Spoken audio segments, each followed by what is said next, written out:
pour nous d'accueillir ici Madame Federica Mogherini, qui est la haute représentante de l'Union européenne pour les affaires étrangères et vice-présidente de la Commission, qui est là dans le cadre de la poursuite d'un partenariat stratégique entre le G5 Sahel et l'Union européenne. Ce dialogue politique ou de partenariat a commencé déjà il y a 3 ans. Ceci est la 3e édition.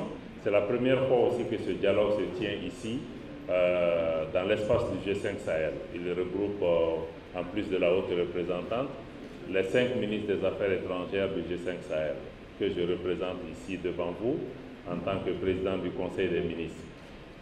Dans ce cadre-là, nous nous félicitons du partenariat renforcé entre l'Union européenne et le G5 Sahel, qui vise à prendre en charge un certain nombre de défis importants. Je crois que ce partenariat, son essence, c'est aussi ça, que sur les questions de développement, comme sur les questions de sécurité et sur les questions de changement climatique, les questions de migration, les 2 espaces font face à des défis communs et sont condamnés à travailler ensemble pour apporter des réponses communes à ces défis au bénéfice de nos populations et puis pour leur sécurité.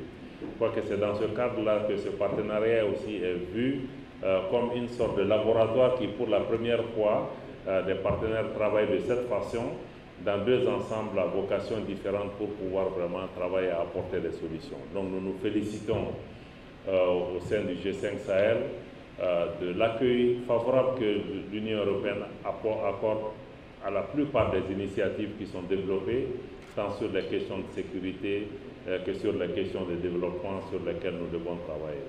Aujourd'hui, nous avions autour de la table, en plus de Mme Mogherini, les autres collègues, et nous avons tous eu l'occasion aussi de nous exprimer sur ce partenariat, de mettre en avant aussi les défis principaux auxquels nous sommes confrontés, y compris ceux liés à la jeunesse, avec laquelle nous avons eu un dialogue ce matin. La jeunesse, elle a partagé avec nous ses attentes, ses ambitions, mais aussi ses angoisses, et comment elle peut être partie prenante aussi de tout ce partenariat. Les questions démographiques aujourd'hui sont des questions importantes auxquelles nous sommes confrontés, et aussi les questions de changement climatique sont des questions qui sont des points difficiles.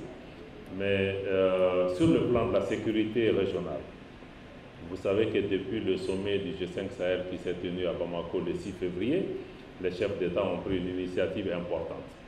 Et ils ont décidé de mettre en place une force conjointe comprenant tous les pays membres du G5 Sahel, avec un niveau initial de 5 000 hommes que les chefs d'État du G5 Sahel ont récemment décidé de porter à 10 000 hommes pour vraiment un maillage plus efficient de nos territoires respectifs. Cette force est chargée de lutter contre le terrorisme, parce que dans notre espace aujourd'hui, on se rend compte que malgré la présence de forces internationales, à part Barkhane, la MINUSMA n'a pas vocation à lutter directement contre les groupes terroristes. Donc cette force conjointe vient au Mali et dans l'espace du G5 Sahel pour prendre en charge la lutte contre le terrorisme. Ce qui est nouveau aussi dans le cadre d'une force de cette nature au niveau du continent africain, c'est qu'elle va aussi être chargée de lutter contre tous les trafics. Le trafic de drogue, le trafic d'êtres humains et tous les autres trafics, et y compris l'immigration clandestine. Je crois que ça, c'est une donnée importante pour pouvoir faire en sorte que les réseaux de trafiquants puissent être démantelés, parce que la drogue aussi alimente les conflits, et ceci fait la spécificité aujourd'hui de cette force que nous souhaitons dont nous souhaitons faire une réalité très prochainement. L'Union africaine a déjà endossé le mandat, le concept d'opération de cette force. Le Conseil de sécurité est saisi de la question et nous souhaitons que le Conseil de sécurité aussi puisse rapidement donner une réponse. Nous travaillons avec nos amis européens qui sont aussi concernés par la gestion de la situation sécuritaire, parce que l'Europe est pratiquement une région voisine du Sahel, et nous avons souhaité que l'Europe puisse vraiment contribuer aussi à l'opérationnalisation de cette force. Et j'avoue que les réponses que nous avons reçues de nos amis européens sont très encourageantes et sont de nature à ouvrir la voie aussi à d'autres partenaires pour nous aider à opérationnaliser cette force qui commencera quand même avec les moyens propres de nos États, mais c'est une question sur laquelle la communauté internationale également a une responsabilité. Voilà ce que je voulais dire en guise d'introduction, Federica. Vraiment, la coopération entre l'Union européenne et le G5 Sahel a été, dans ces derniers 2 ans, vraiment unique. Ça est devenu un partenariat stratégique.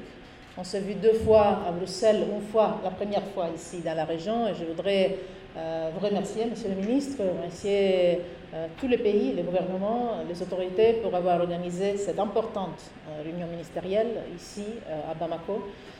Pour moi, c'est la première fois ici, mais c'est la 3e visite en 2 ans que je fais dans le Sahel, la 10e en Afrique subsaharienne.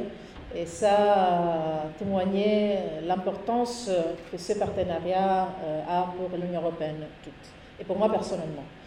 Comme vous l'avez dit, on partage la même région du monde. C'est clair que ce qui se passe ici au Sahel a des conséquences en Europe, et l'inverse aussi est vrai. Et c'est pour ça qu'on a commencé depuis 2 ans à travailler vraiment ensemble sur les domaines de la sécurité, sur le domaine de changement climatique, sur le domaine du développement soutenable, et aussi sur la prévention des crimes, terrorisme, mais aussi de trafic de toutes sortes, y compris le trafic d'êtres humains. On est ensemble aussi avec un esprit de partenariat dans la gestion de flux migratoires, et surtout pour sauver des vies de jeunes Africains qui trop souvent encore meurent dans le désert ou dans la Méditerranée. On est ensemble pour éviter que ça se passe encore. Je voudrais vraiment saluer la décision que le G5 Sahel a prise d'établir une force conjointe pendant le dernier sommet en février. Pour nous, c'est un clair signal de la volonté des pays de G5 Sahel de prendre dans leurs mains leur propre sécurité. Nous pensons que c'est le bon choix à faire. Premièrement, parce que vous connaissez bien le territoire, les dynamiques du territoire, et une force conjointe avec une très forte coopération régionale et une forte coordination avec les autres opérations qui sont présentes sur le territoire est, nous pensons, la meilleure façon de faire face soit au défi du terrorisme, mais aussi le contrôle du territoire quand il s'agit de combattre le trafic de toutes sortes, que ce soit de drogue, d'armes ou d'êtres humains.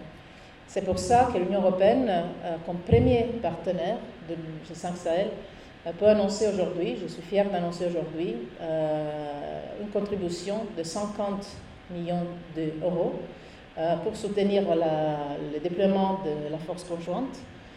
Ça va être une contribution qui va arriver vite et qui, j'espère, va montrer la bonne direction aussi aux autres partenaires de G5 Sahel.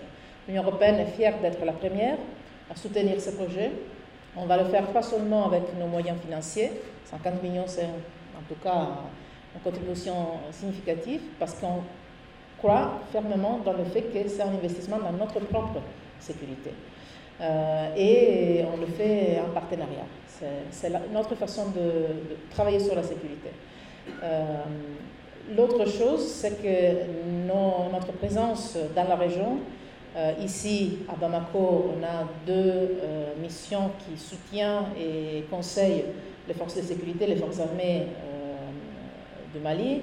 On a notre présence au Niger, vont aussi contribuer dans des autres façons, en termes de conseils, de formation, d'accompagnement au travail de la force conjointe. Vous pouvez compter sur les forces de l'Union européenne, aussi les forces militaires et aussi les forces civiles, pour accompagner le déploiement de la force conjointe dans la région. Alors voilà, l'Union européenne est clairement aux côtés des pays du G5 en tant que tel, parce que pour nous, la sécurité, la prospérité, le développement du Sahel est un facteur clé de la sécurité, du développement et de la stabilité de l'Europe.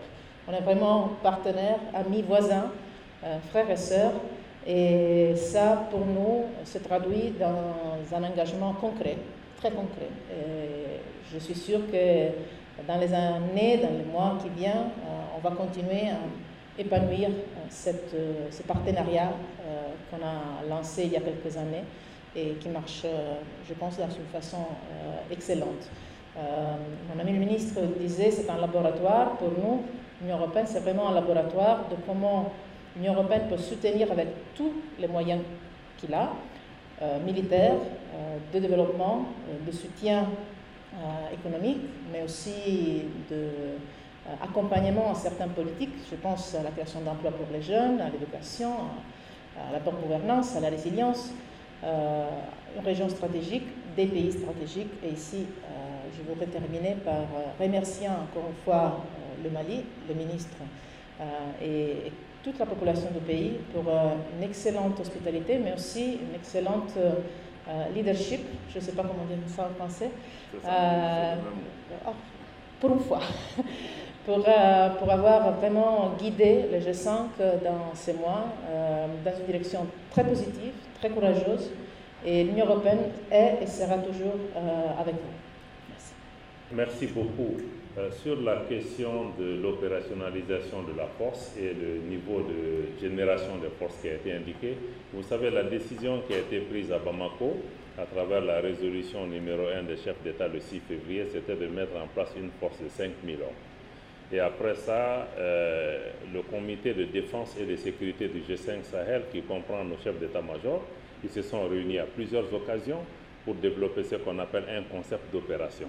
Le concept d'opération répond un peu à toutes les questions techniques et opérationnelles pour la mise en place de la force. Et ça a été fait. Et récemment aussi, il y a eu des documents techniques complémentaires qui ont été faits sur la base de 5 000 hommes.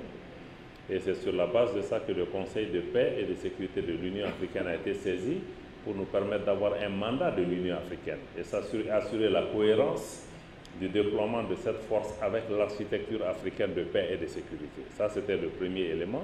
Ça, le 13 avril, nous avons eu ce mandat de l'Union africaine. L'autre étape maintenant, c'est de pouvoir disposer d'un mandat du Conseil de sécurité des Nations Unies, parce qu'il s'agit de déployer une force qui va avoir un impact sur la paix et la sécurité de l'ensemble de la région et qui a besoin d'avoir l'autorisation du Conseil de sécurité, qui est l'organe principal au plan international chargé du maintien de la paix et de la sécurité. Nous espérons dans les semaines à venir que nous allons pouvoir disposer de ce mandat.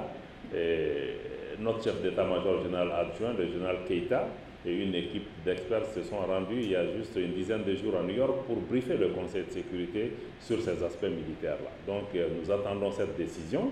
Une fois que nous avons cette décision, je pense que nos pays, il y a le commandement à mettre en place et nous serons en mesure vraiment d'aller vers une concrétisation. Justement, dans ce cadre, ces 50 millions d'euros de l'Union européenne constituent une bonne nouvelle, en ce sens que nous pouvons déjà envisager une concrétisation de cette force, mais qui, pour son déploiement, aussi compte sur les capacités des pays. Il ne faut pas négliger que nos pays eux-mêmes mettent beaucoup d'argent pour mettre cette force, qui était prévue à 5 000 hommes, mais les chefs d'État qui se sont réunis à Riyad, il y a juste quelques semaines du G5 Sahel, ont décidé de porter ces 5 000 hommes à 10 000 hommes. Ceci montre vraiment leur engagement, parce que c'est un espace qui est très vaste, et il est important que nous puissions vraiment nous donner tous les moyens de réussite. Donc c'est là où nous nous trouvons. Donc nous attendons à résumer le mandat du Conseil de sécurité des Nations Unies. Après ça, c'est vraiment mettre les unités en place, réunir les capacités logistiques et les financements nécessaires pour déployer la force. Juste une précision, vous avez dit 50 millions, mais sur 130 ou sur 50? Parce qu'il me semblait que Mme Mogherini avait 130. Non, 50. Mais justement, à la réunion, on a eu le même problème parce que quand elle a parlé de 50, nous, on a entendu 130. Donc, je crois qu'il faut dire à l'Union européenne de mettre seulement à 130 maintenant, parce que même la presse a entendu 130. Je dois améliorer mon français, ça veut dire ça. Donc, c'est 50 millions d'euros pour le moment, mais je crois que nous continuons à travailler pour pouvoir utiliser d'autres instruments européens pour la prise en charge de cette opération. 50. 50, 50, not to be misinterpreted with 15, 50 millions d'euros. Je vais répondre à la question en anglais, si vous me permettez. On the very worrying developments on relations between Qatar and some of the countries in the Gulf and around the Gulf in the region. This is something I've been following very closely from here this morning, from early morning. And for us, each and every country around the region is a very important partner. We've always believed that cooperation among them and between each of them and the international community, including the European Union, is key for security and stability in the region and beyond, and for each and every of the crises that the region is facing, starting from Syria, but not only. We continue to believe that regional cooperation and dialogue is the way to maintain or build a cooperative approach. By the way, here we are celebrating a successful regional cooperation. We intend, as European Union, to maintain excellent relations with each of the countries in the region. And we sincerely hope, and I would invite all of them to avoid any further escalation in these hours and solve any issue through dialogue and political talks. Thank you. On va contribuer financièrement à la force conjointe. On va aussi, comme j'ai expliqué, utiliser la présence aussi militaire de l'Union européenne dans la région, y compris ici à Bamako, pour accompagner la création de la force et son déploiement efficace sur le territoire, surtout par un travail d'accompagnement, de conseil, de formation et le soutien financier. Il y a en effet un autre volet de soutien aux activités de la force conjointe qu'il faut encore explorer dans le détail, mais qui va être disponible de notre part. Tout le travail qu'on fait avec les financements pour le développement peuvent être ciblés à faire retourner surtout les services de base dans les zones qui auront bénéficié des activités militaires de la force, c'est-à-dire les zones qui deviennent libérées des forces terroristes pourront bénéficier aussi d'un soutien sur un domaine pas militaire mais proprement civil de développement, de qualité de la vie, de sorte que les populations locales puissent avoir accès aux services de base d'une façon immédiate et positive.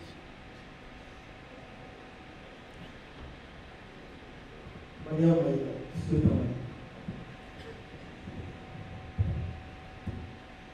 Ma question a été déjà posée en anglais, mais je veux la réponse en français. C'est-à-dire que des pays du Moyen-Orient ont eu des relations avec le Qatar, la cause le Qatar finançait des causes terroristes. Est-ce que ce débat de fait ne doit pas jouer sur le reste de Mali, sachant que le Mali a des relations privilégiées avec le Qatar? Je pense que...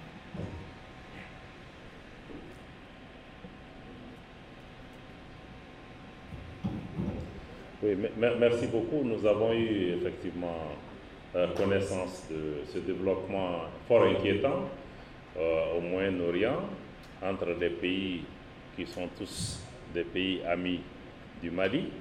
Ce que nous pouvons souhaiter, n'ayant pas tous les éléments d'appréciation par rapport aux informations qui ont été véhiculées, de demander à ce que le dialogue et la concertation puissent continuer à demeurer la meilleure voie pour ces pays qui sont condamnés à travailler ensemble pour ramener la paix et la stabilité dans ces régions. Donc nous en appelons à ces pays amis de privilégier ces moyens et de continuer tous les contacts nécessaires pour pouvoir gérer leurs relations de voisinage dans le cadre d'un dialogue et aussi par des moyens pacifiques.